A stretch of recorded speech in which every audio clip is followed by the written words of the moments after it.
tell you how much I love.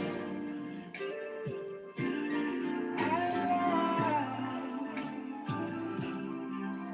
Oh, you've been so good to me. Oh, I love you.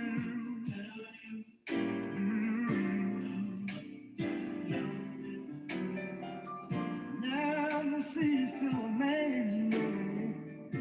Nobody can do me like you can. You see how much said I love you.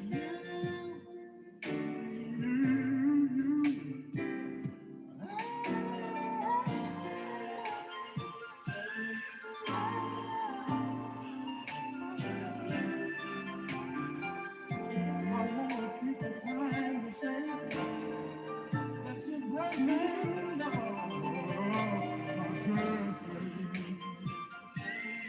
How much I love you with all my heart and soul.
Good evening, good evening, good evening. Welcome to tonight's webinar. My name is Michael Miner, and I am the National Director of the National Baptist Convention USA Incorporated, Hope Health Ministry.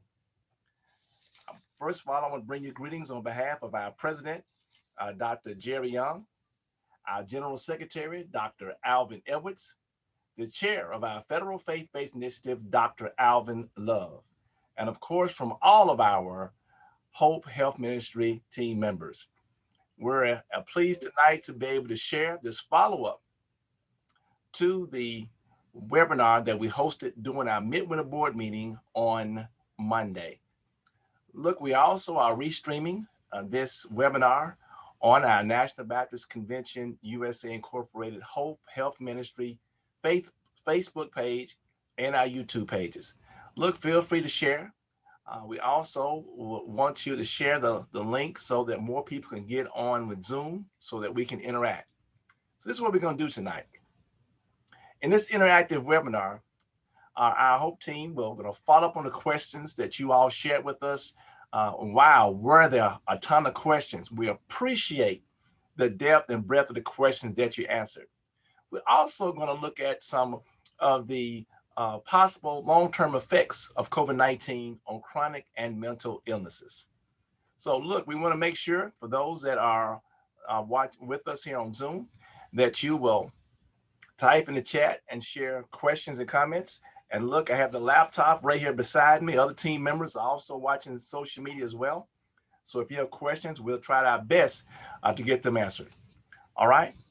And again, we just want to thank our president, Dr. Jerry Young, of our convention, for having the vision for us to share these things so that we can be ready in this COVID-19 environment. All right. Look, everybody, that's enough of these comments and preliminaries. But again, one last time, tag somebody, text somebody, tweet somebody, share with somebody this wonderful information that we have on tonight. Now, let me introduce our panelists. So let me bring him up on screen, share the screen with me here. And he's not going to say anything yet, but I do want you to see him as I introduce him. This is Dr. Don Vereen Jr. He's an MD and an MPH. All right. And that means he knows quite a bit here now. He's a public health psychiatrist who directs community-based research activities and public health research. And look at the areas he's involved in: drug abuse, addiction, mental health, violence, and HIV/AIDS. All this is being done at the University of Michigan School of Public Health. All right, he's a good fella because he was born in the greatest state there is, Mississippi, Biloxi, Mississippi. And he was also in the best branch, Air Force. Well, he traveled. His father's in the Air Force, but hey, we'll let that slide. He got his AB degree from a great place I know some about, Harvard University. He got his MD from Tufts University School of Medicine, and he got his MPH from the Harvard School of Public Health. He got a double dip. All right. And after doing a little bit of other work here, he went to the NIH, the National Institutes of Health, and check this out. He was a medical officer and a special assistant to the directors of several areas. And then from 1998 to 2002, he served as the deputy drug czar under Presidents Clinton and Bush, where he oversaw community-based prevention efforts. All right. He and his daughter and son followed his wife to the University of Michigan, where she has been the dean of the Gerald R. Ford School of Public Policy. Dr. Vereen joined the School of Public Health to foster community academic engagement and advise state and local officials on drug policy issues. Our panelist tonight, Dr. Don Vereen. All right, let me come back up one last time. So, folks, we got somebody on here that's prepared. As we said back down there in the country, he's a war horse pawing, ready for battle. And we're going to bring him on up here. I'm going to have him share I'm going to bring him right on the screen. Hold on, let me put him first. And all right, there you have both of us. Okay. All right, and for those that are on, we are also recording this across our different social media platforms and on Zoom as well. All right. Well, Monday, during our midwinter board meeting, which is hosted virtually, we had a lot of people asking questions during our COVID-19 in the church webinar. Although we share a lot of information and answer a lot of questions, we had more questions asked in the days following the presentation. So let's jump right in and ask these questions. So I hope you're ready, Dr. Vereen. All right. Now look, here's the first question. Some attendees thought that most of the people in the clinical trials were white. They asked, how do we know this COVID-19 vaccine is safe for Black people? Dr. Vereen? Okay. You know, that's a wonderful question to begin with, because the answer is complex. There are a number of very, very important issues that are buried in that question. The first is, when vaccines are developed, they're often tested in animals first, and they're tested to make sure that they're not poisonous, that they're just going to kill people right off. And there are various stages that the testing goes through. And it turns out that as human beings, we all share, 99% plus DNA, regardless of our so-called racial distinction. So keep in mind that these racial distinctions are really more social and more political than they are biological. So think about it. When a doctor prescribes medicine for you for your diabetes, your insulin, for example, Black people don't get Black insulin, white people don't get white insulin, Asian people don't get Asian insulin. It's true for almost all medicines, with the exception of one, and I'll talk about that later on, because that came out in a strange way. All human beings are human beings. And so these medicines that are developed should work for everybody. Now, we all have different genetic makeups. Okay. They're slightly different. Our melanocytes make many of us darker. Okay, so I have a gene that makes my melanocytes a little darker than my wife, who's a little lighter. And that's a very tiny genetic difference. But if I could just take an extra minute to explain even more about that genetic difference. White people and Black people share the same number of melanocytes, the cells that make brown pigment. Oh, gotcha. The difference is whether or not the melanocytes are turned on. So we share the same genetic makeup for the cells. Okay. It's just the signal to turn them on or off, which is a minor signal and a minor difference. Gotcha. You have a very important name there, by the way. Minor. No pun intended, right? No pun intended. So when these medicines are developed, all right, unless you are unlucky to have a minor issue, right, that doesn't allow the medicine to take. But that's rare, and it doesn't run in groups for the most part. It doesn't run in groups. And so the way science gets around this issue is they make sure, they're supposed to make sure, NIH requires this. Right. They try to make sure that there's a diverse group of people being tested. So that means the test results are good for the entire diverse group that got tested. Well, look, if you only tested in white men or only tested in women, technically the results are only good for that group. Okay. So for the person asking this question, will the vaccine help me if I'm not involved in the study? It probably will help you. So many medicines were developed without us, and we benefit from them. This is true.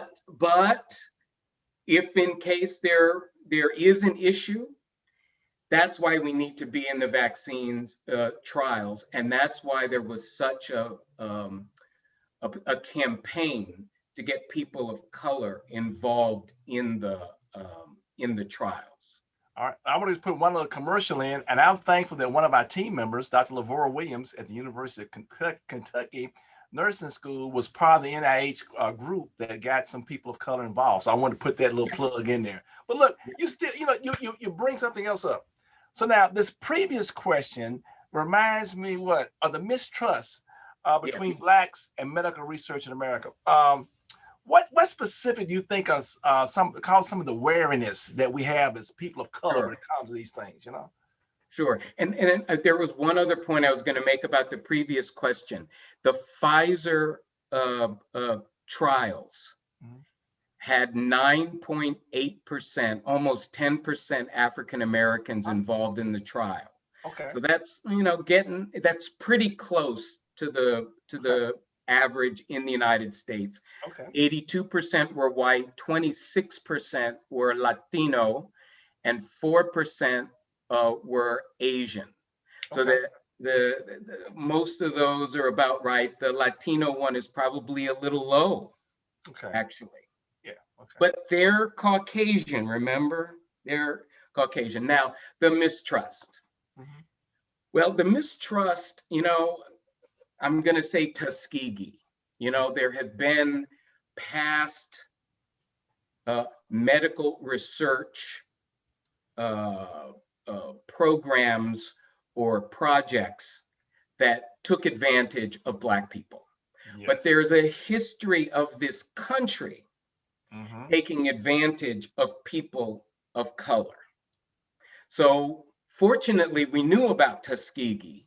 Right. And we don't ever want to see that happening again. And since we're not in control of all these trials and experiments and things like that, it's natural. And I would tell you as a psychiatrist, it's healthy to be a little paranoid. Oh, okay. Because you do want to know what's going on. Okay. You want there to be a transparency.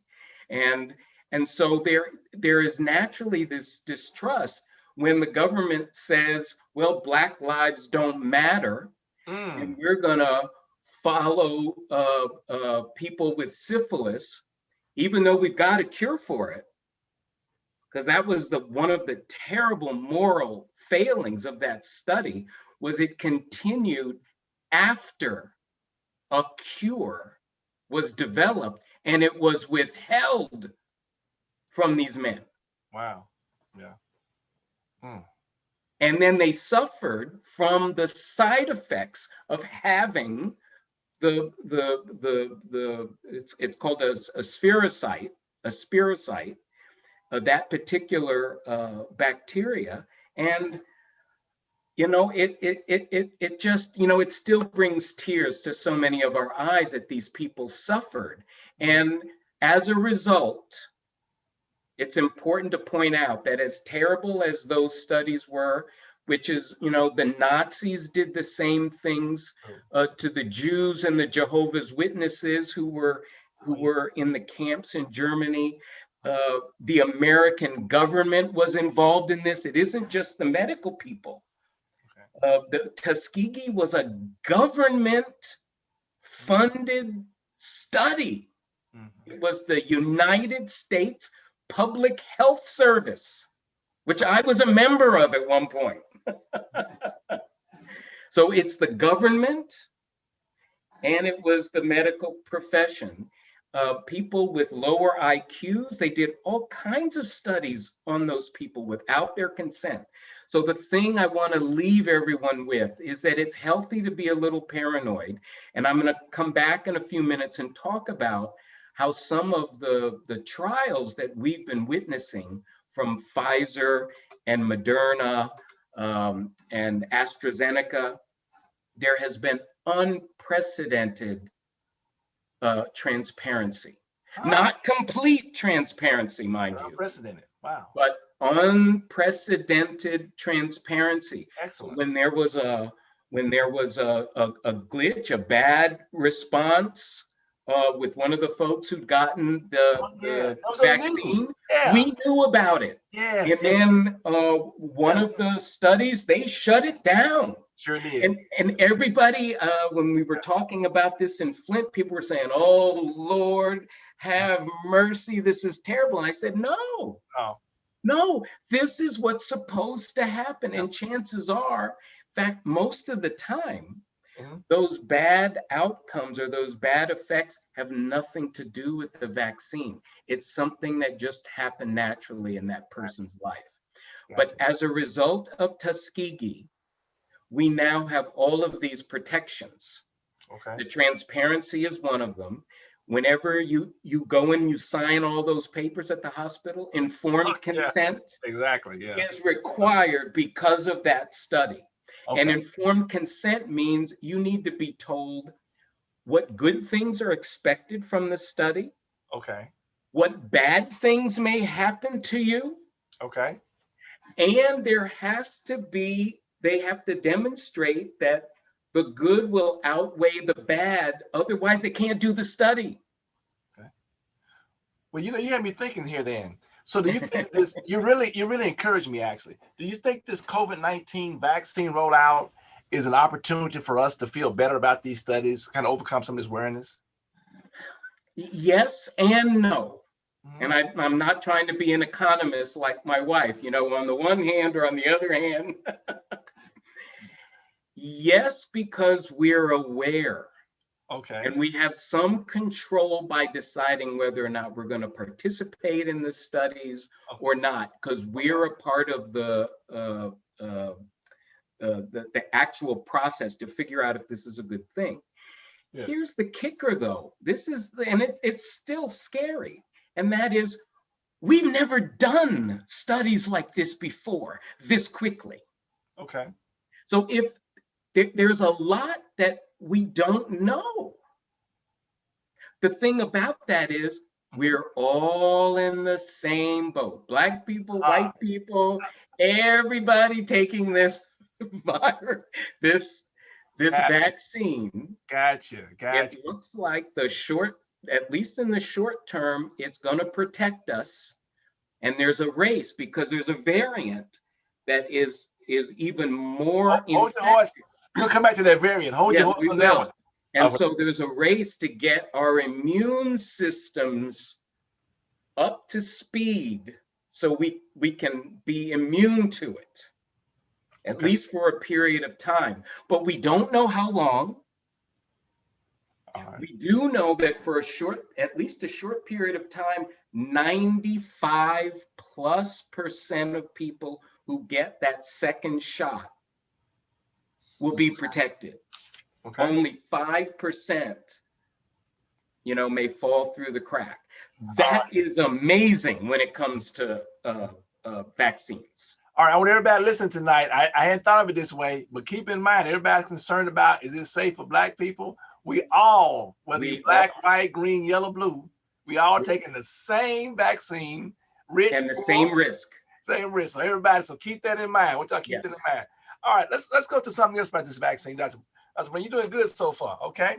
All right, I don't care what your daughter said. Okay, so for the actual vaccination, all right, will those vaccinated receive a dead version of the COVID-19 virus? No, this vaccine does not work like that. Okay. The polio virus, the polio vaccine worked that way. Those of us who are old enough to have gotten that vaccine, you have a little scar on your arm, or some of us also got the sugar cube. We were able to take it by mouth. There are a number of different ways to trigger the immune system so that when it sees a virus or a bacteria that doesn't belong there, that's deadly to us, there are a number of ways to gin up our immune system. You can give a dead version. Okay. You can chop up the virus or the bacteria into pieces and then inject that. What they've done, what Pfizer and Moderna have done, is they knew something about this virus, because, you know, they've been waiting for this virus, a form of it, to break out. Okay. They've Oh, been studying this virus, by the way. right. Okay. So it's the family of viruses is not new, but this one virus is new. Not seen it before. And what they did, one of the things about it is it looks like a crown. That's why it's called the coronavirus. And it's got these spikes coming out of it. And it's those spikes that hit a cell, and that's how it gets in and invades your cells. Well, hold tight now. See, you the one talking about it. I'm glad you sent this stuff to me. So now it looks like what we see on the screen right here. Yes, you see those spikes. See these spikes, everybody. The spikes are on the outside of the virus, and then there's a coating. And a virus is really just the material, those squiggly lines that you see inside. The squiggly lines on the inside. Okay, there we go. Okay, and in regular cells, that would be the equivalent of the DNA. Okay. You know, that's in the nucleus of the cell. Maybe in another time, I'll give everybody a lesson on how cells work in the body. But for a virus, a virus can either be a DNA virus, or it can be an RNA virus. Okay. When the DNA replicates, it makes a mirror image of itself called RNA. And that's what you're seeing inside this virus. It's these squiggly lines inside. It's the RNA.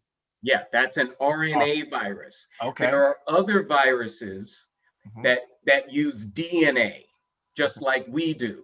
Okay. And that's what's inside. And that's all they are. They're pieces of DNA, pieces of RNA. They have to get. Okay, I got a question. Why are you saying they want somebody was no difference between DNA and RNA? Say that again. I'm asking the question, what's the difference between DNA and RNA? Okay. DNA has, we all have chromosomes that are made up of DNA. At some point I'll provide a picture. We can talk about this in more detail, but that provides the codes for proteins that make up your body and do all the things that your body needs to do. So there's a code for insulin. There's a code for for muscle protein. There's a code for the fluid that's inside your eye. All the things that make you you. Okay.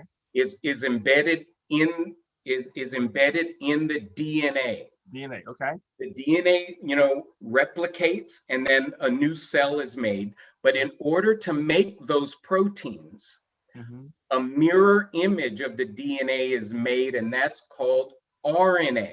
Okay. That's ribosomal nucleic acid. Oh, bring it back biology days. Oh no. Yes. Okay. And the RNA is actually the signal.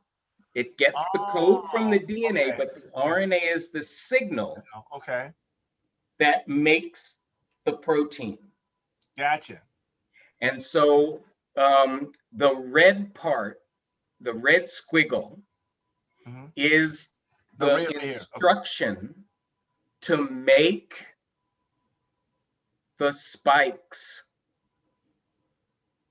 for the coronavirus.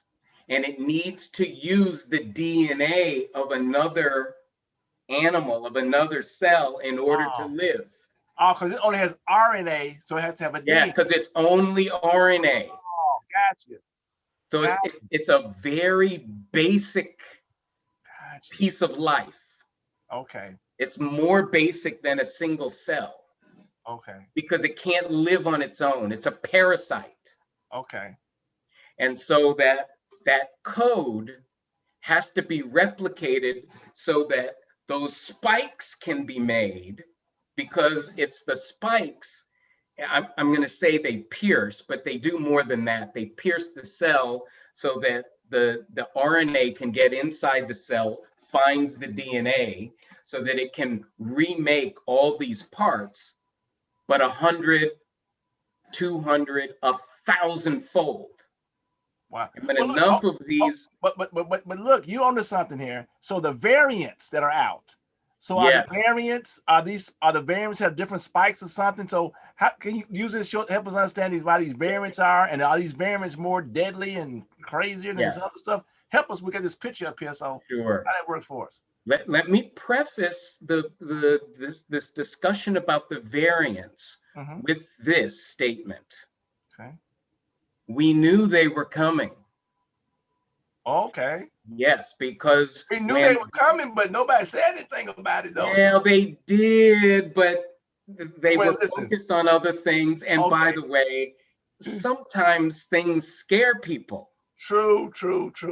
So they weren't telling any lies, but in this case, Okay, ladies and gentlemen, Yeah.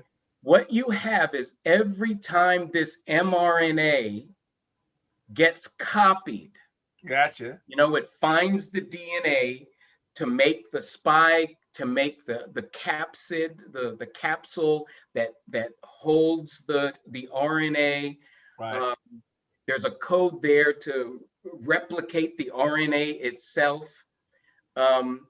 Every time that replicates, a mistake could be made.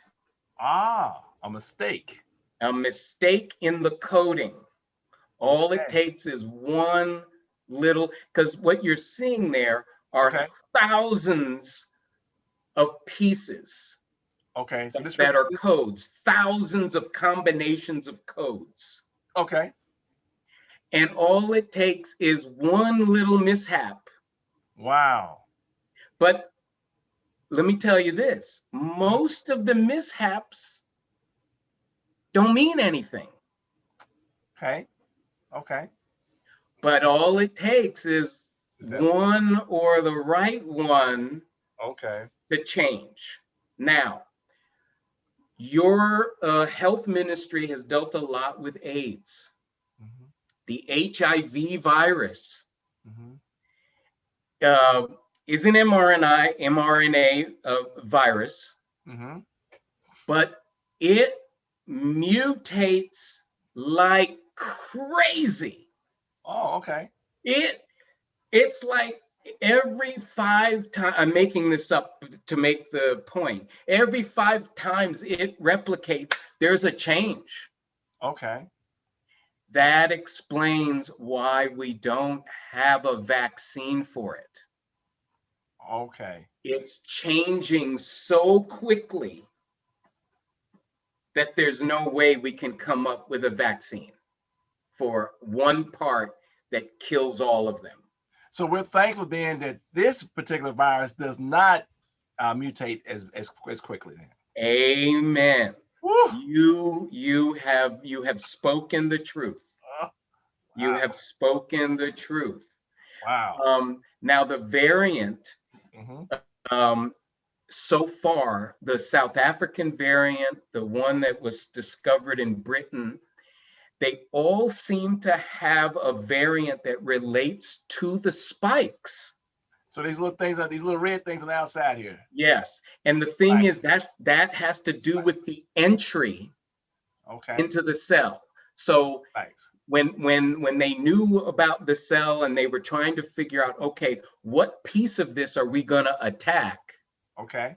Are we going to develop our vaccine for? They picked the spikes. And fortunately, the change that's happening in the variant is also in the spikes. Ah, the inside is basically the same as the out. Okay, gotcha. Yeah, and that's why they're saying that, well, we don't know, but the vaccination should still work. Gotcha.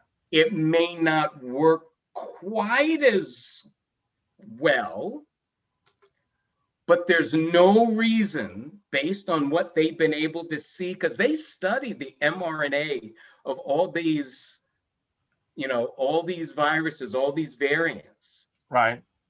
And so that's why they're saying, but we, we don't know for sure. And remember, we're all in the same boat. That's right. I'm keeping that in mind. I'm really keeping that in mind. We all taking the same thing. We're all in the same boat. Gotcha.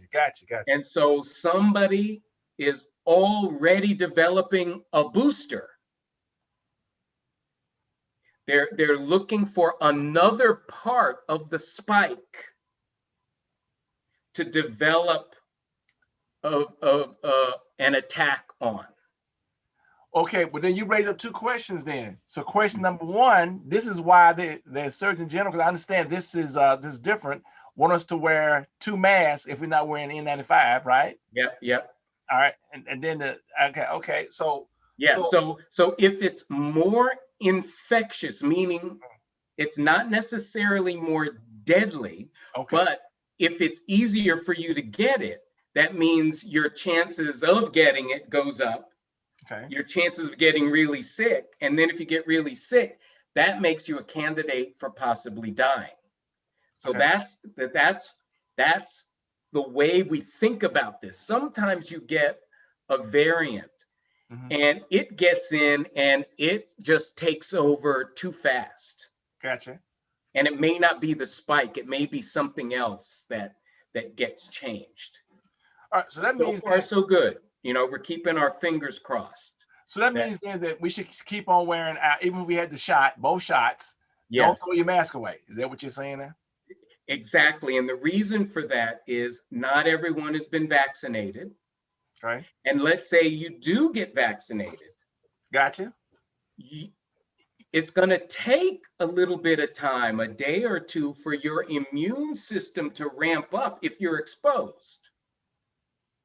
Now, there's a period theoretically in there where you may be shedding virus while your immune system is ratcheting up to attack it, to squelch it. It's like having a little kitchen fire. Oh, Gotcha. And then you have a system in your house to put it out. Okay. But sometimes those kitchen fires take off. Okay. And in this case, the variant is not. It's the kind of kitchen fire that's pretty easy to put out. All right, but now look. Okay, now you got me going now. Okay, that's okay. So for looking at that, then that means that really, if I got both got the shot and I had it a month or 2 months down the road, I can't just get happy and throw my mask off and say no, because there are too many people out there who will not be vaccinated yet. Okay. And even though your immune system is now cocked and ready to go, there's still a little window in there where you could have virus inside your nose, inside your mouth, and when you breathe or sneeze or cough, you could still theoretically hurt someone, infect someone. So I mean, a lot of grandparents now so excited because they'll be the first one getting the shot. So now the grandparents will have the shot, and then they'll take the mask off, and their grandchildren and children will come in without a mask. Say, "Well, Grandma, you all good now." So now it'd be the reverse. Grandma can give. Yes, but remember, the kids tend not to have bad cases. Okay. It's very rare, and they do get a very, very terrible set of effects. Okay. They tend not to die from those terrible, awful effects that they get that affect their heart and their blood vessels. Okay. But it's the important thing is that just because you have developed the immunity, gotcha. Not everybody else has the immunity, and there is a little bit of a window. All right, so wear your mask, wear your mask, wear your mask. Okay. And one other point about the extra layers with the mask. All right. The mask, and I'm not saying this to scare anybody listening. All right. But the mask is not perfect. But the mask makes a huge difference, especially if you combine the mask with distancing. The thing about this Zoom is, you know, I'm projecting, I've done a little bit of acting, I may be a little bit too loud. My wife can probably hear me, she's still working too. But Okay. when you project, Mhm. I could be projecting aerosols out Even 10 if I'm feet. wearing my mask like this, it's possible. Yes, Okay. yes. Some of that is going to get through the material, Gotcha. That but makes not sense. very far. So if you're wearing your mask, Right. the aerosol's only going to come out that far. Right. Because if it didn't, I would be dead because I couldn't breathe if the mask was that Yes, tight. That makes it, sense. exactly. So All that's a right. thing. And then they're saying that with Gotcha. this more infectious Okay. variant, Okay. a lot of people are wearing scarves, Gotcha. and we need to double those up. Double up. Double up. But the N95 is good all by itself if you're fortunate to get one, right? Yeah, for the most part. And then the surgical ones, pretty well. They don't necessarily grab your face completely well, but nothing at least gets through the mask. Wow. Okay. All right. Look, let me get to some other questions. We're going good now. You're getting me stirred up tonight. I like that. All right. Now, will the vaccine adversely affect a breastfeeding mother? At this point, we don't know, but there's no indication so far Okay. that it would affect the mother or the baby. Gotcha. mRNA, as far as we know, is not an issue for the baby. The Okay. baby will deal with it. Babies tend to have a pretty good immune system because if you notice, newborns don't get colds. Oh, When a little later, gee, that's right. Yeah. their snot is all over the place and making mom, dad, and anybody who handles them sick. Gotcha. Gotcha. All right. Well, we had one person that went on our Hope Facebook page and asked this question. My immune system is already suppressed because of lupus. So Yep. is the vaccine for me? The quick answer is yes. Okay. So you're not getting the virus. Okay. What you're getting in the Pfizer and the Moderna vaccine is you're getting a package Okay. that has the mRNA instructions to make a piece of the spike protein on the virus. Okay. And that is released into the bloodstream. Okay. And when it's there, our immune system says that shouldn't be there. And it attacks it. And then the cells attack it, and they have a little council, and they say, if this bad boy comes back here again, All right, we got it. we gonna remember what he looks like, Okay. and all that. And then All right. they store up this knowledge, and Okay. you build an immune system response. Okay. That may take a day or two to completely rev up if you're ever exposed again. But that's how that happens. This is not like polio where they killed the virus and then injected it into you, and your body would see the dead one, attack it, have your little council, remember it, I like the little and then council. go after it All right. again. But we're not doing that. So there's no danger Okay. of getting this. Well, look, what about other chronic illnesses? She mentioned the thing about lupus, but what about other things? We got people with diabetes, high blood pressure, sugar. What about all those things? Well, part of the question about the lupus was, in lupus, your immune system is taxed. Okay. So it's not working optimally. Gotcha. But in this case, you can still give a vaccination. Mm-hmm. It may take a person with lupus, it may take their immune system a little bit more time, and it may have to spend a little bit more energy.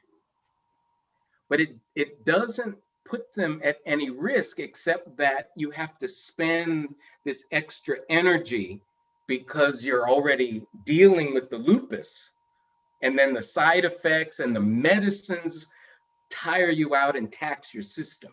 So for other chronic illnesses, it's the same thing, except that you won't be as taxed as you would be for lupus. Lupus, unfortunately, really saps so much of your energy, but your immune system still has the capability to build up an immunity.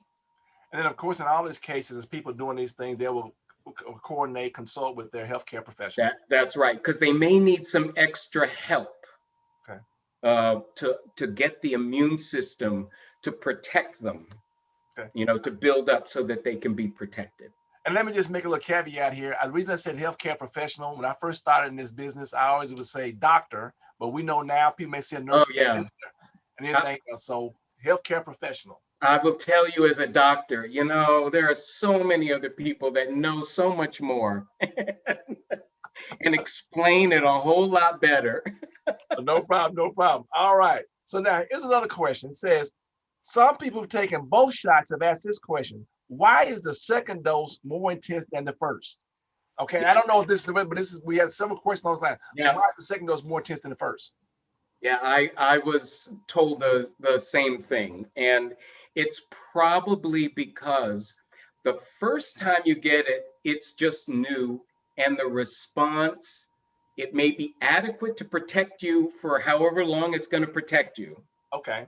But that second dose is like an insurance. It's like, I had an example in my head of this. It's like you try something once, but you got to make sure that it caught. Okay. You got to make sure that the immune system is up and running when it gets tested. Okay. When it gets presented with the virus.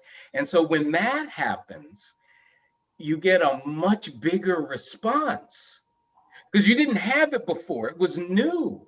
Gotcha. It was new to you. But that second response, people get a bee sting, and the first time it's like, oh, I got stung. The second time it's like, what happened to my arm? What was that? You have a bigger reaction the second time. Gotcha. That's how you know. Now, when you get the real thing, you're not going to feel as much because your body is just going to overwhelm it. It's like the poison ivy. The poison ivy. It's a whole bunch of times early on, it didn't do anything to me. Then all of a sudden, wow. Okay. Your skin changed as you got older, by the way. Well, it all happened within about a year's time, though. Yes. All right. Look, as we used to say back in the country, you learning me tonight. Okay. Same here. I'm learning too.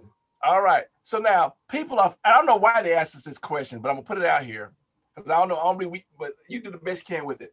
People are frustrated at getting a schedule for an appointment for a vaccine. What do you suggest for them to do? It's a very, very good question because all this positive expectation has been pushed on people. Oh, we got the virus now, and now you can't. The vaccine. We got the vaccine. Vaccine. Right. And now you can't get it. Well, first of all, it's important to face facts. Okay. Our government failed us because they told us that it was out there, but they didn't do anything to make sure that once it was made, it got into the refrigerators, it got into the trucks, that they knew where to take it in the states. Gotcha. Okay. That's where our government absolutely failed. And then there's a second thing, and I hate to be so negative, but it's important to know the truth. Well, tell us. They didn't buy enough, they didn't order enough, and they didn't buy enough vaccine. Wait a minute, the federal government got plenty of money. We can buy whatever we want. Yes, that's right. But none of that was done, 3-4 months ago. So wait a minute now. You're telling me we had an opportunity to buy enough. So when it got ready, we had enough for everybody, including my worst enemy. Yep. So what Biden is talking about doing now could have been done before. And in fact, I think Wow. it was Pfizer said, don't y'all want some more? And the response was, I don't think we need it now. Oh, my goodness. And the thing is, it hadn't quite come out, but they have to make it, they got to package it, and then That's they got to get it out to people. So interestingly, what we're all subject to is how organized our states are. Okay. All Because right. the United States is 50 different countries. Okay. Plus the District of Columbia and Puerto Rico and the other. Okay. Yes, that's right. So 52 plus countries. All right. Okay. And some, their public health systems, first of all, funding for public health systems has been choked, just like funding for our education systems. I hadn't thought about that. That's true. Yeah, no, it's been choked for decades now. Okay. We've been cheap, trying to do things on the cheap, and now you see it. Okay. There aren't enough people in any of the public health departments to do the contact tracing that needs to happen. There just aren't physically enough people. Okay. So, all right. so there's that. But in the meantime, you already know what you need to do. So it just means that you're in the marathon, and when you came around the corner and you thought, oh, it's mile 26, no, it's mile 20. You still got 6 miles to go, but you got a good pace going on. So it's the mask, Okay. it's the distancing, Okay. and it's the washing of the hands. Okay. You've been doing it well so far. Once you get the vaccine, you're going to have to keep doing that. Okay. So make sure you make yourself a nice dinner every night. You make something a little different. I got you. Okay. If you got something, if you're fortunate enough to have someone in the household with you, change things up a little bit. It's really important, if you can, even though it's winter, get outside. Fresh air. Okay. You're walking, you're exercising, you're actually doing things that strengthen your immune system. Okay. Okay. All right. We got go to church. Yes, we're doing it virtual too now. Okay. Yes. All right. All right. So now we got some questions about this new vaccine that's talking about now. We know that Moderna and Pfizer COVID-19 vaccine require 2 doses. Yes. What about the efficacy of the Johnson & Johnson one-shot COVID-19 vaccine? Okay. First of all, one of the main differences and why 2 shots may not, it looks like doesn't have to be done, is because the important information for our immune systems to get revved up, the delivery system is different. Okay. So with the Johnson & Johnson vaccine, okay, what they've done is they've taken a real virus, one that causes a common cold. So it's a virus that we know. The common cold and the COVID are the same family kind of. Well, this is not a coronavirus. This is an adenovirus. Okay. I should have put a picture of the adenovirus. It doesn't have a crown. Oh, okay. But it does get into cells, and they've taken out the piece of DNA okay, that tells it to replicate. Okay. So it gets into your cell, it doesn't replicate, but what it brings with it is information about the COVID spike. And so when it dies inside another cell, that information about the spike gets into our DNA, and that piece of a spike is made. All right, And when that shows up in the bloodstream. This the adeno right here, right? This Okay, good. We working. I got you. Yeah. Okay. Yeah. This the adeno. Yeah. But you see the globs, those globs are more important, not the spikes so much. The spikes don't matter. So these things right inside. They don't matter as much. It's the globs. These things right in here. Okay. Okay. And so again, the instructions for that to make that piece of the spike gets made, and then it gets released into the bloodstream so that the immune system can detect it, have their little council, and have a plan every time that piece of spike shows up. Okay. Especially in an intact coronavirus, it's dead. It's gone. Okay. So the delivery system is different. But Johnson, but it's still not. So it's not a dead virus either in the Johnson.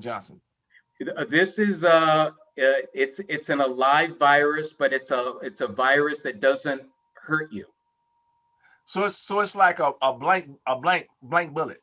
Yes, you could put it that way, because once this virus gets in, it can't replicate. They've neutered it. Okay.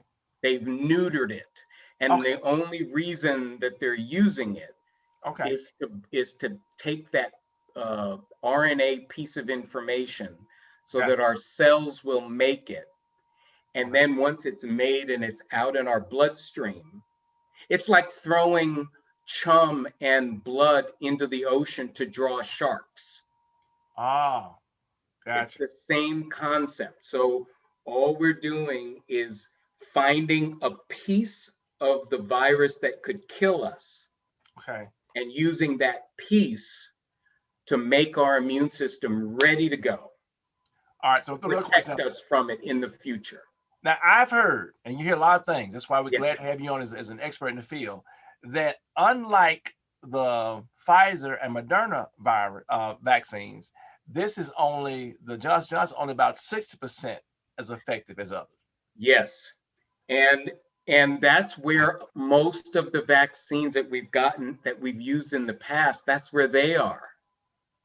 The Moderna and the Pfizer, it was unheard of to have 95% effectiveness, but you got to get 2 shots for it. Okay, so now if we're given an opportunity, I'm just in hypothetical. Yes. So you got a choice and look, okay, you can come over here and get your Johnson shot tomorrow and twice on Sunday, or you can wait another 3 months and get the 2-shot Moderna or Pfizer. So you get the one right now is 65%. Now, you know what I always say, talking about marriage and stuff. Yeah. Don't get Mr. Right, not Mr. Right now. I'm in the same kind of mentality. So now, so if we in that situation, because Johnson's vaccine will be out pretty soon. Yes, sir. What's the scoop? It's a tough call. It's a tough call. I think if I were on the front lines, taking care of COVID patients every day, all right, I would probably take the first one that came along. And if the first one was the Johnson & Johnson, I'd take it. But then, could I come back and take the other one after that? Probably yes, because remember, you're probably old enough to remember that there were 2 versions of the polio vaccine. Yeah, sure was. The Salk and Sabin, right? That's right. One was a shot. Hey, look at that, Mom. I still remember. Hey. And one was in a sugar cube. The other one you could actually eat. Yeah. And I got both. Okay. All right. So the thing is, we've just not tested things well enough yet to know if one or the other. It probably will be okay to get both. But you ask me the question, and that's what I would say. Otherwise, I might wait for the 2-shot one, because there's more of a chance, 30 extra percentage points, that I'll be good to go. Yeah, exactly. So it's something to talk about. Okay. All right. Y'all heard it here first. Okay. Yeah. All right. So Now look. herd immunity, once you reach herd immunity, it's not going to matter which one. True. True. All right. So look, that brings us to this next question here. You touched on it, but I want to make sure we got this right. So now we have to take the flu shot suggested every year. Yes. This is kind of like a virus. So then, what is the expectation? We got to take this COVID-19 Yeah. every year. Is that what the deal is going to be? Talk to us. This is an excellent question. Okay. The flu virus, remember what I was saying about the HIV virus? Okay. The flu virus, Mm-hmm. it changes every year. And there are so many different types of flus. Okay. So what they do is they get a mix of the most recent ones, Okay. and then they figure out a vaccine that protects you against most of them. Okay. And then they give you the vaccine, but they have to do it every year because the flu virus changes so much. I remember I was talking about mutations. It changes too often. Okay. And there's a whole family of them that can infect us and cause illness in us.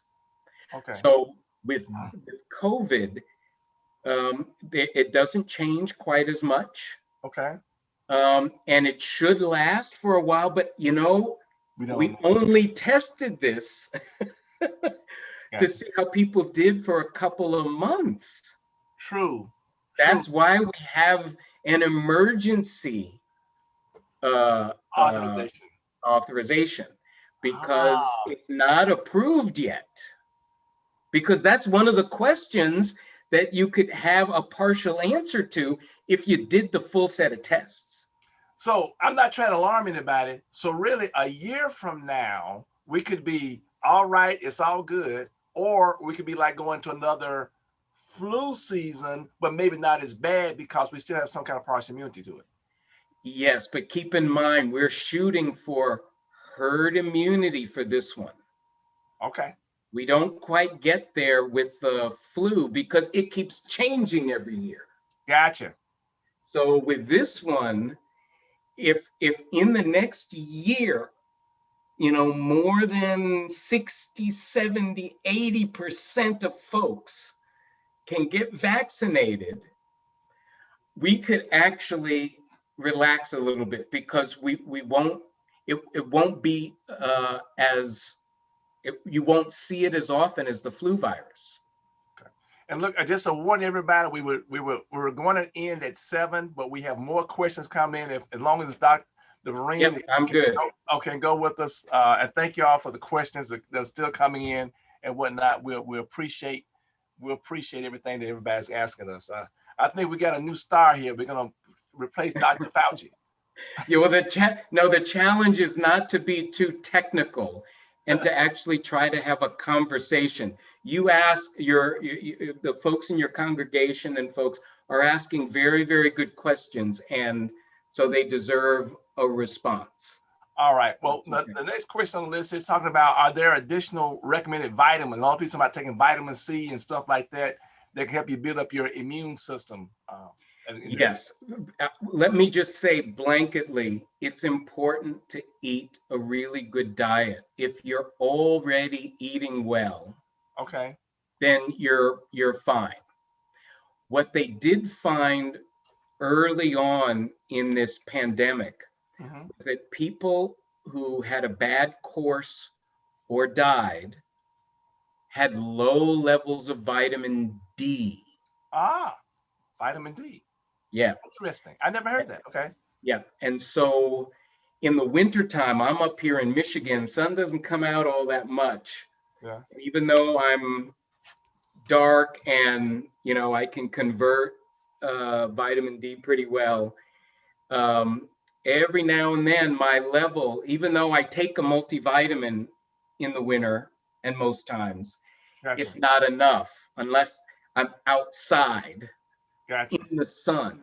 Okay. So that's partly why I was saying earlier, people were asking, oh, what can we do? It's Got it. like, go outside, be in the sun, open up your curtains, lift up the shades, Let the sun shine let in. the sun shine in.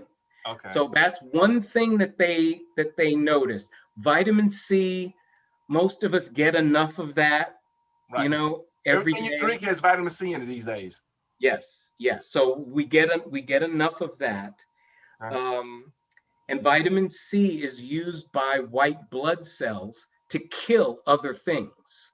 Okay. It uses the ascorbic acid to kill other things like viruses. What about zinc? Is zinc helpful as well? Yeah, zinc is used for they're used in proteins to Okay. help with chemical reactions.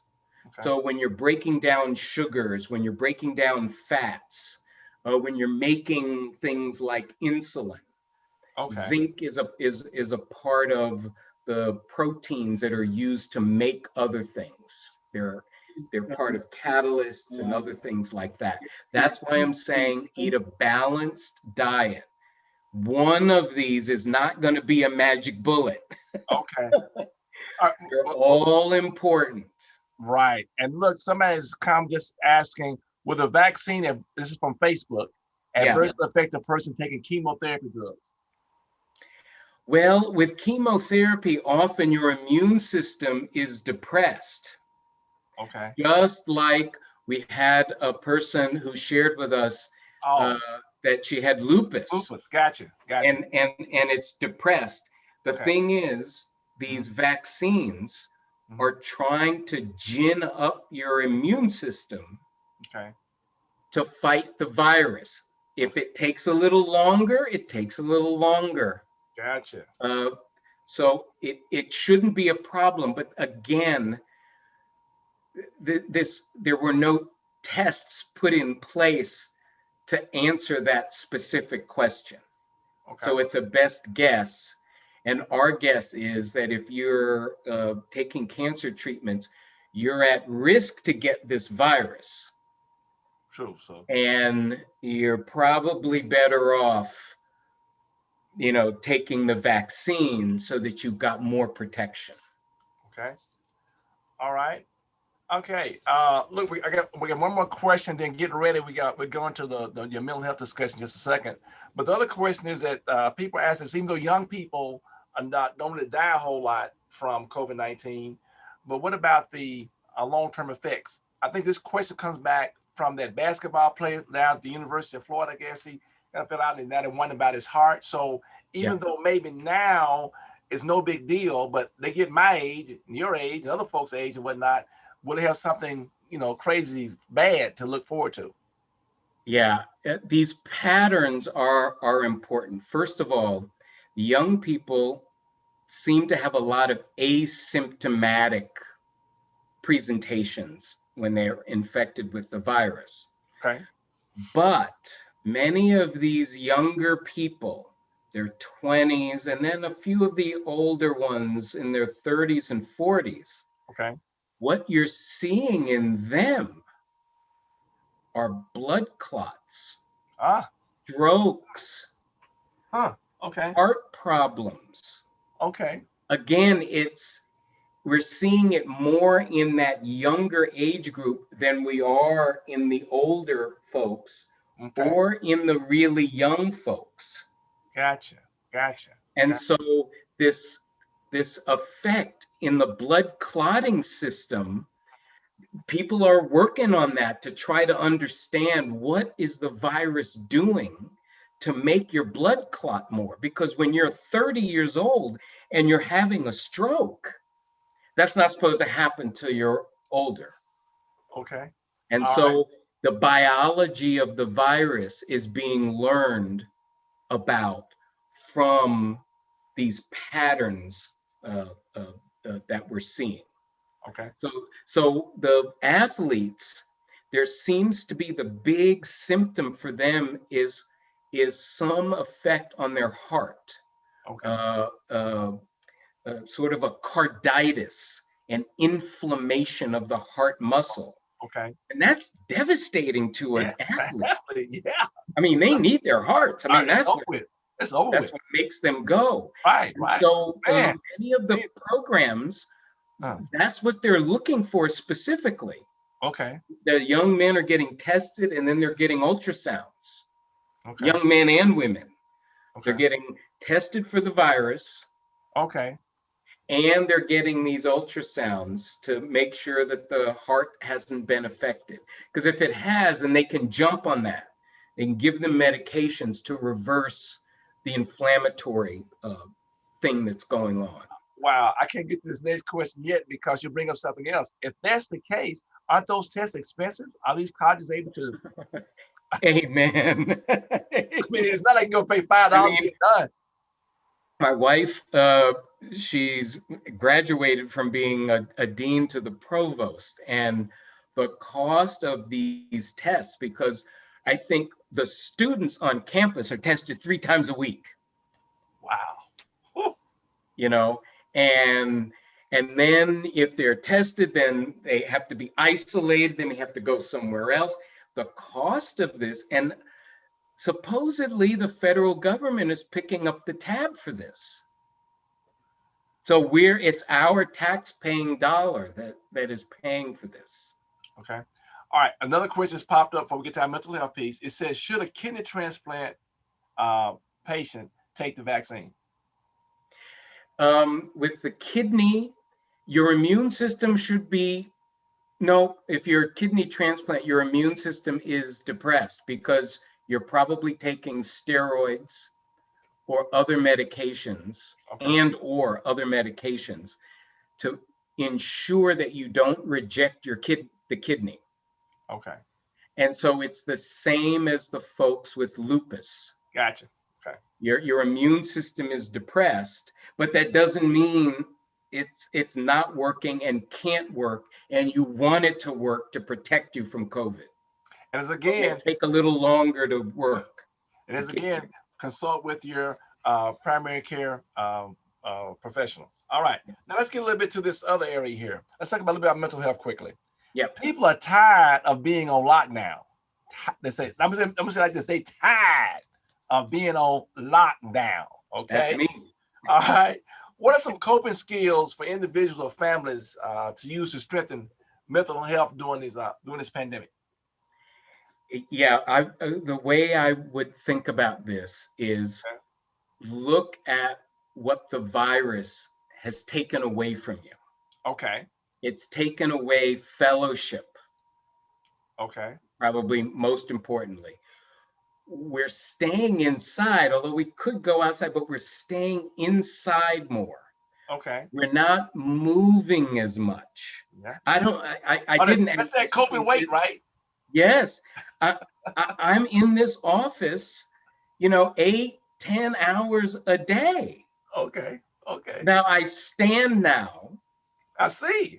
Yeah, I stand. I bought a desk to stand, but I got one on the way. I ain't told my wife yet, but I got one on the way. Yeah. And so the fellowship and the things that are missing, are there things that you can do to reverse those? Gotcha. So, so many families, they don't always have dinner together. Somebody makes the food. At my family, it was me. Okay. But we always sat down for dinner, but not, people have different schedules. The kids have sports, but they don't now. Create some new traditions, but not just because it's COVID. I mean, it's fun sitting down to dinner. And like I was saying before, trying new recipes. My wife's birthday was 2 days ago, and cooking something that you would have at a restaurant. And by the way, I do that anyway, because I never buy a steak at a restaurant, because I can go out and buy a nice steak and make it myself. Gotcha. So I made a lobster bisque. Wow. And it took less than an hour to make. It was not one of these things where you're cooking all day, but go outside, because you're not going outside. I mentioned the vitamin D. Okay. Walking is an incredible exercise. Okay. So with your family, when was the last time you held hands?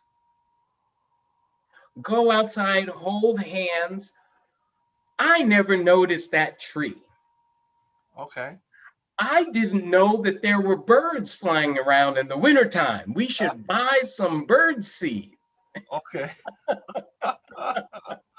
So it's the fellowship, it's eating well, but doing it in a deliberate way. Okay. I try to spend more time calling folks. Okay. So you stay in touch. I'm probably a Not little bit, texting people, but calling folks. yes, calling them. I Okay. used to do that a lot. It helped my blood pressure to come down if I called a friend or something in the middle of the day. And then I got away from it. And now I do it. And it doesn't have to be Zoom, Okay. but talk to a new person every day. Okay. There are some aunts that I should probably be calling every week. And I kid them. I said, Auntie, you're getting old. They say, boy, don't you, you old too. No, so it's anything to reverse the loss of fellowship, Reverse. the I like loss that. of activities. All right, Pastor. Reverse the loss of fellowship. I'm writing that down, actually. Yep, and they're all there. We take walks with our friends, Okay. because outside you're less likely to be exposed to the virus. Okay. You can take walks through the neighborhood. We'll say, hey, I'm gonna stop by when the temperature reaches 40 degrees, which means 2 or 3 in the afternoon, and you come out and you have a little meeting in the front yard. A meeting in the front yard. Yeah, I have done that. I take some of my phone calls. Okay. I will take them and I will walk around the block. Gotcha. I'll be on the call, but I will be outside breathing fresh air, walking, exercising, and getting my work done. Okay. It's kind of like when I go into that church office, I print to the back printer. I have to walk. It's a 26,000 square foot building, so you know how far that is to walk. Okay. Yes, but we all, in the wintertime, there are not pretty flowers and things. Right. But if you're with someone, okay, that gets enough of the prolactin and other things going on to make you feel at least like you almost got a hug. Gotcha. All right. And I got in trouble. I guess my wife misunderstood me. I didn't say I was getting her a new desk. I said I was getting a new desk. This one. I now I'm in more trouble. But anyway. Well, you can share it. Yeah, we'll share it. Okay. All right. Okay. All right. So one question. So we got a question from Zoom here. When you go outside to walk, should you keep your mask on? If I'm going to run, if I'm going to pass people, if I look down the street, I will put my mask on if I'm going to pass somebody. Okay.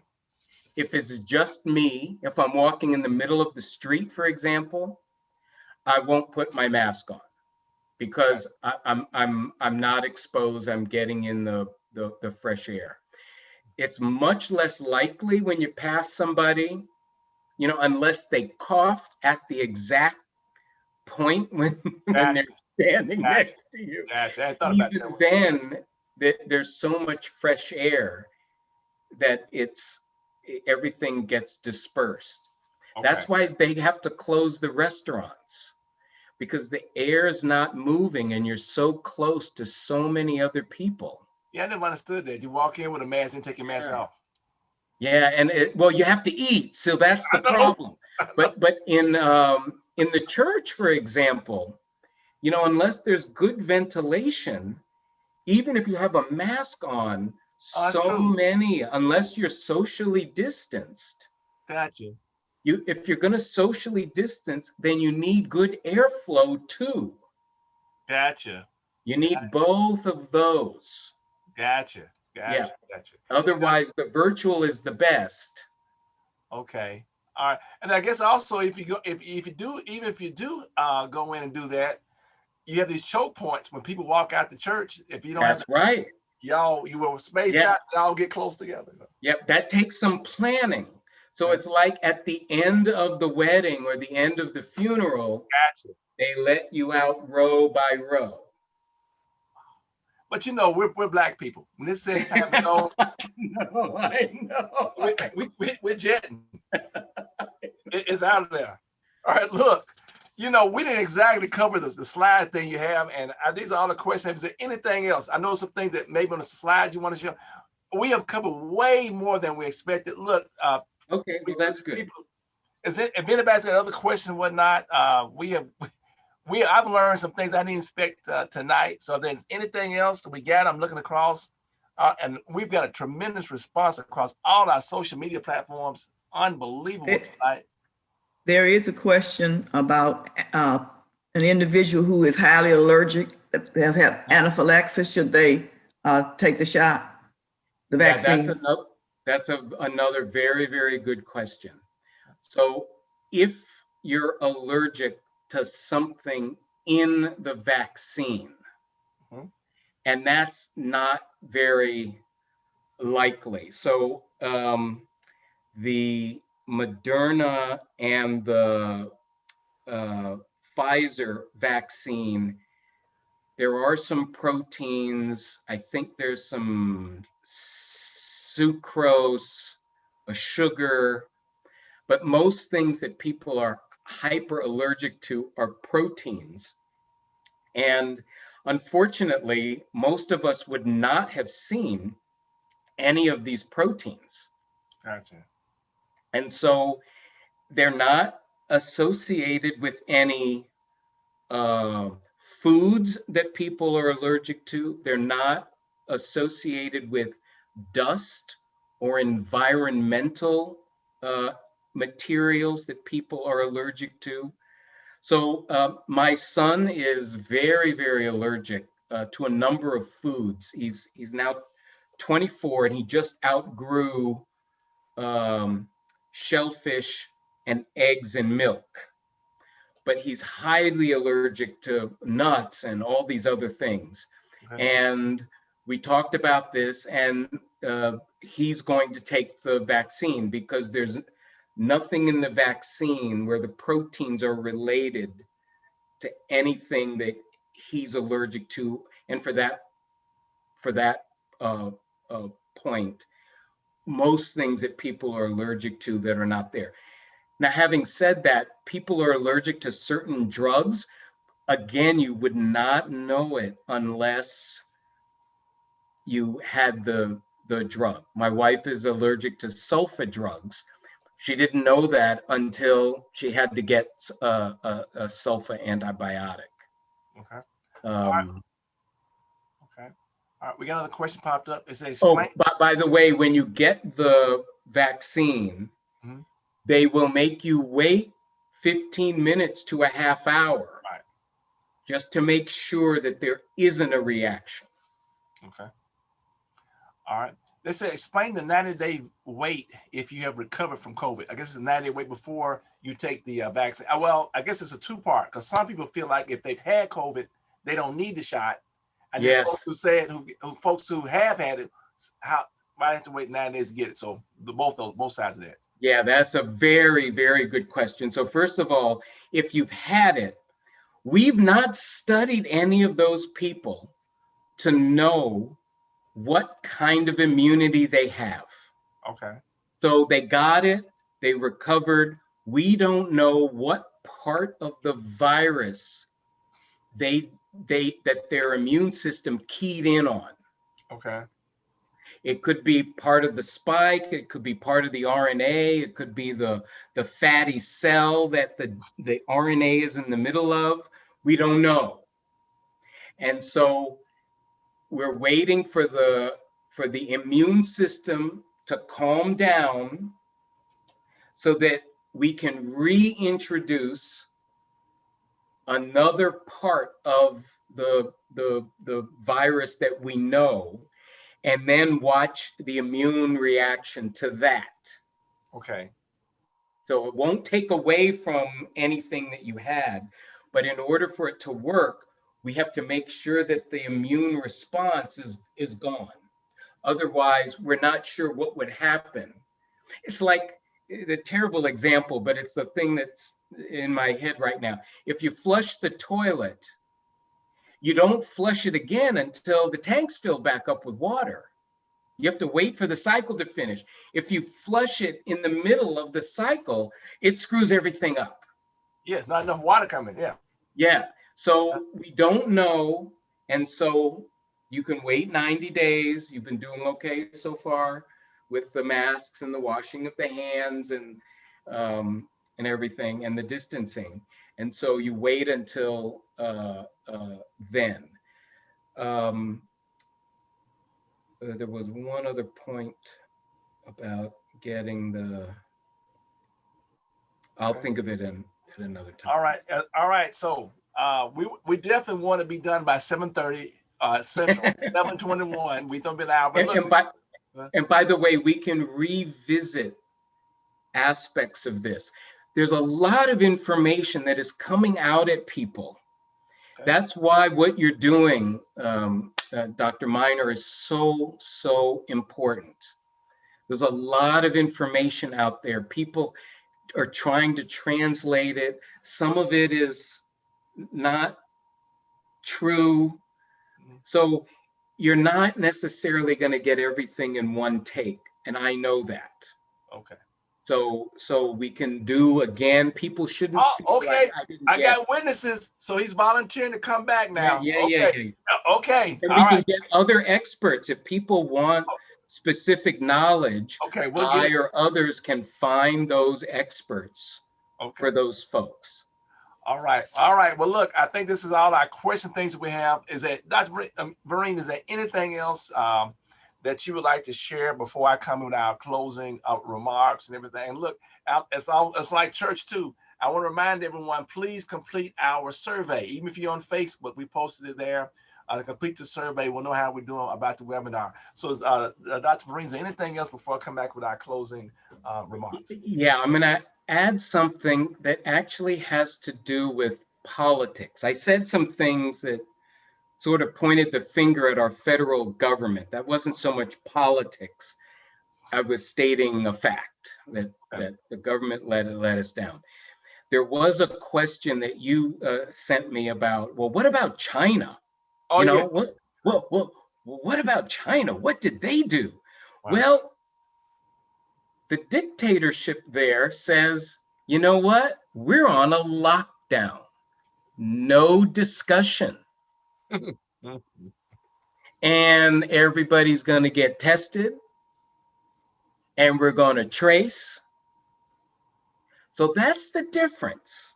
It wouldn't work here in America.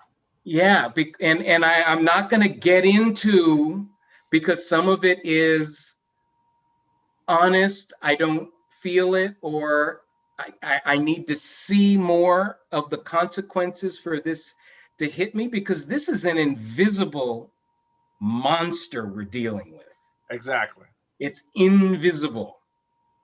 And so, but our government can still be doing things.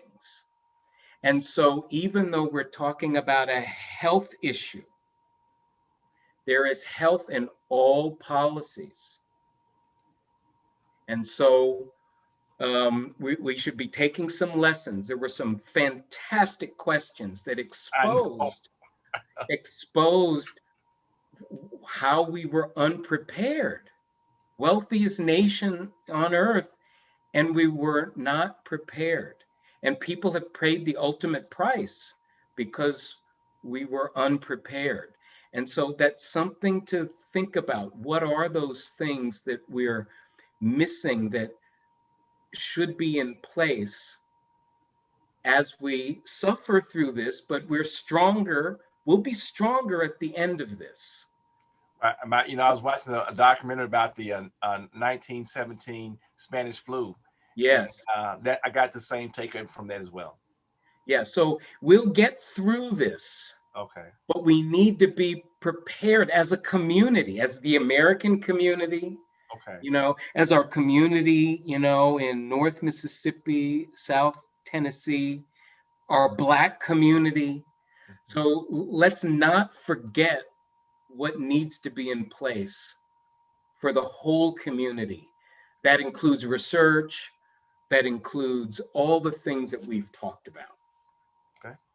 All right, everyone. Look, wherever you are, you can do this where you're at, or you can put your little things up there. And we want to thank Dr. Vereen for just enlightening us. So thank you. And look, so we're going to give him one more.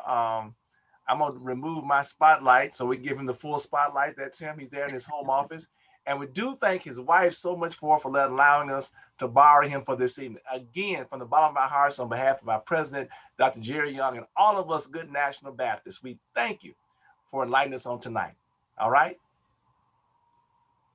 Okay, everybody. Look, we covered a lot of ground tonight. We thank him again, Dr. Vereen, for enlightening us. We can find additional information on our website, which is hopenbc.com. We have a whole page about COVID-19 there. We also want to remind you about one of our sponsors. Let me slide to the side here. All of Us Research Program. Be one of the million. This is a very innovative program that's seeking to enroll 1 million or more people. You can learn more about this at joinallofus.org/together, or go to our website. I'm enrolled, I'm a part of it, and things like we're doing with now with this COVID-19, as we're going through this process with this All of Us Research Program, we'll find better and more creative ways of getting things done. And I'm hoping that my team members in just a second here, before we leave, have their mask on so we can highlight our All of Us Research Program. If not, they can always turn their cameras off. We're also thankful tonight to have one of our national team members, Emeritus, Sister Fannie Fair from Dallas, Texas, on with us. So thank you so much for joining us, Sister Fair. She has for a long time assisted us in our national health fair. And also we're working with her to bring her in our Midwest area, Sister Teresa Fales in the Detroit area. Thank you for joining us tonight. And I also have others that have joined us on the Zoom call and just been overblown for the people who have been on Facebook and YouTube. We know there'll be additional questions. We'll try our best to respond to them. All right, we have some upcoming webinars. Now, February is first Sunday in February is National Black HIV/AIDS Sunday. And it's also National Black HIV/AIDS Day. We have a webinar coming up on February 4th. That's at 11 a.m. Central Time. We'll share more information with you close to that about Black women and HIV/AIDS. And then on Thursday, February 18th, we'll have another one about HIV/AIDS in the South. So you can find more information about that as we prepare for that. The second Sunday in February is Wear Red Sunday. We know many of us are virtual. Still take your screenshots. Wear red for women and heart health. That is the second Sunday in February. Look, I talk fast because I'm a Baptist preacher. If you didn't catch any of that stuff, go to our website, hopenbc.com. Oh, look the other way. Let me slide to the other direction. There it is, hopenbc.com. If you go there, you'll get it all taken care of. And look, we want you all to mask up. And we are also sharing about the All of Us Research Program. And we're going to add more spotlights. We have our Assistant National Director, Pastor Bernard Montgomery. He has his mask. And there is our person who put all this together for us tonight, Sister Bettina Campbell. She has her mask. And Sister Campbell is making sure that she's representing. And we thank her for connecting us with Dr. Vereen. So there it is. Sister Campbell has said, and she wants to remind everybody to have your mask on. And also about All of Us Research Program. And we bring Pastor Montgomery back up because he has taken his first shot. And guess what? He's still alive. He hadn't grown any hair, anything. So another shot didn't adversely affect him. All right, there we go. So thank you, Pastor Montgomery, for that. All right, we have fun in what we're doing. It is our Facebook page. Like us on our Facebook page. We're on Twitter. We have a YouTube channel. We have some training material. Go out there and look. We always want to give a shout out to all of our team members. Sister Lottie Minor, you might know she might be slightly related to me. Pastor Dexter Moraney, Sister Ellen McKnight, Sister Dr. Felisa Washington, Minister Geraldine Moore, Dr. Desi Levy, Sister Linda Copper, Sister Loretta Miller, Dr. Lavora Williams, and Sister Michelle Johnson. We thank God for our team. And once again, we do acknowledge our president, Dr. Jerry Young, who has us envisioning the future exceptionally. We thank you all for joining us. And those that are on Zoom, we will just stay on for a few minutes for a wind down. So just hang out. But for all of you all that are watching us on our Facebook and YouTube channels, we just been overblown by all of you all for your questions and for your support.